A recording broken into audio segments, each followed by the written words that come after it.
What's going on, everybody? This is TAETRO, and today I'm going to go over how I created this Launchkey Mini MK2 Performance. If you haven't seen the original video, click the link in the description below to watch. A lot of the things I'm going to talk about in this tutorial have to do with MIDI controllers in general, so they could be helpful to you even if you don't have a Launchkey Mini. If you have any questions, please leave them in the comments below. Let's get into it. Alright, as you can see in this Launchkey Performance, most of the musical ideas have already been come up with besides the instrument that I used to solo with. This makes this performance really easy for beginners because you don't have to worry about coming up with musical ideas on the fly and improvising with effects. You can just work on the mixing, similar to a DJ style performance. The track selection arrows are a very important function of this performance. For them to work the way we want, we first need to make sure that we go to Preferences and set track arm to exclusive. This way, when we scroll through tracks, it will arm the selected track, but also the track that is being deselected will also be unarmed. This comes in especially handy when it's time to do some solo melodic work. I can just scroll right over to the device that I want to play on the keyboard. Now that track is automatically armed once I've selected it. Another important function of this performance is using the knobs on the launch key to alter effects on different tracks. Pretty much each track had an effect mapped to one of the knobs. To allow us to map the knobs to change any function we choose, we have to first go into Preferences and also select Remote for our Launchkey Mini. This will allow us to create a custom mapping for the knobs. Also notice that in Preferences there are two Launchkey Minis selected.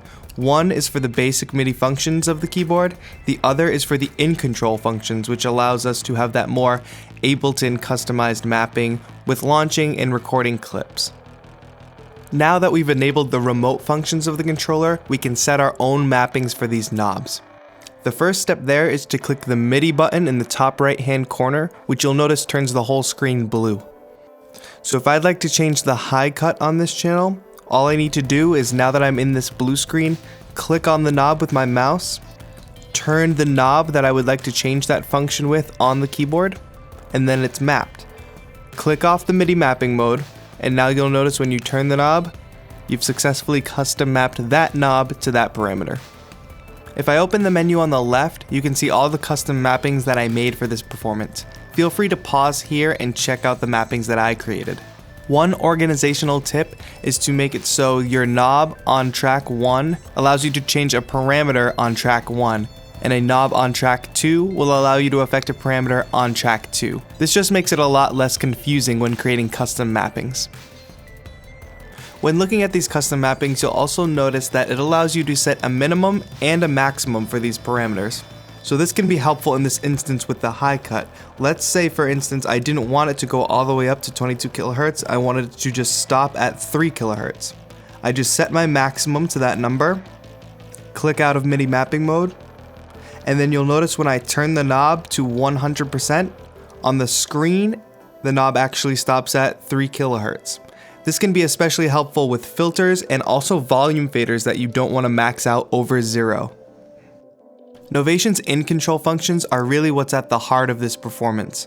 The ability to launch and record clips on the fly and have that already mapped automatically in Ableton is super convenient. Here's how Ableton's session view is represented on the pads. The top row of pads represents the selected scene. So in this project, it's scene 1. A scene is the horizontal row of clips. Orange lights indicate there is a clip there that is not playing. A green light indicates that a clip is playing. If a light is red, it means the clip is recording. If the clip is flashing, it means it's going to come in with your record quantization settings. My record quantization settings are set to 1 bar, which means if I press a clip on beat 2, it will come in on the next one. This goes for any other beats other than 1. If I press the clip on beat 3, it will still come in on the next one. This is very convenient for keeping all of my tracks in sync. The bottom row of pads does not represent scene 2. As you can see in my project, I only have one clip in scene 2 and all of these lights are lit up orange, so that would be inaccurate. The bottom row actually represents a stop button for the clip above it. Pressing one of these pads will stop the clip from playing on that track.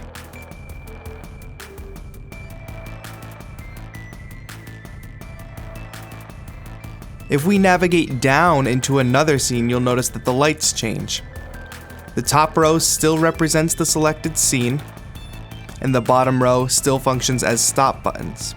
If I cue this clip in scene 3, I can scroll back up to scene 1, still hit the stop button, and though the clip that I'm stopping is off screen on the launchpad, it will still stop that clip.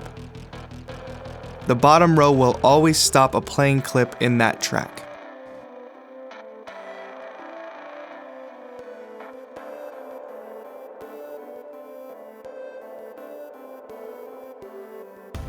Now, even though this track was performed and recorded while jamming out in session view, if we hit tab and look at arrangement view, you'll notice there's some recorded material.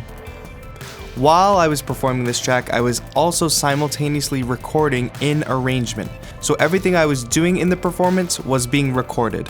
Not only were the notes and the launched clips recorded, but also the parameter effects tweaking was also recorded. And you can see that's represented by these orange lines of automation. Every time I turned a knob, one of these lines was created, so that now when we go and play back the project, these parameters will move all on their own. I don't have to go back and turn the knob to record those effects again. While viewing the arrangement, if I turn a knob, it will gray out the automation and set it to the parameter I just set it to.